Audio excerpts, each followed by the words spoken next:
দীর্ঘ ১ বছরেরও বেশি সময় বন্ধ থাকার পর অবশেষে আবারও প্রাণ ফিরতে শুরু করেছে কক্সবাজারের টেকনাফ স্থলবন্দরে। শুক্রবার মিয়ানমারের মংডু এলাকা থেকে একটি কাঠবোঝাই ট্রলার বন্দরে এসে পৌঁছায়, যা আরাকান আর্মি নিয়ন্ত্রিত এলাকা থেকে ছেড়ে আসে বলে জানিয়েছে বন্দর কর্তৃপক্ষ। প্রথম চালানে আসা ট্রলারটিতে মোট ৯৬৩ পিস কাঠ রয়েছে, যার মধ্যে ৫২০ পিস চম্পা ফুল কাঠ এবং ৪৪৩ পিস গর্জন কাঠ। ট্রলারটি বন্দরে পৌঁছানোর পরপরই কাঠ খালাসের কার্যক্রম শুরু করা হয়।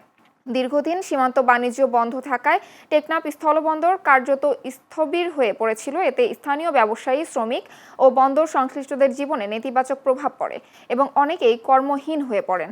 তবে নতুন করে ট্রলার আগমনের ফলে বাণিজ্য পুনরায় সচল হওয়ার সম্ভাবনা তৈরি হয়েছে, যা সংশ্লিষ্টদের মধ্যে স্বস্তি ও আশার সঞ্চার করেছে।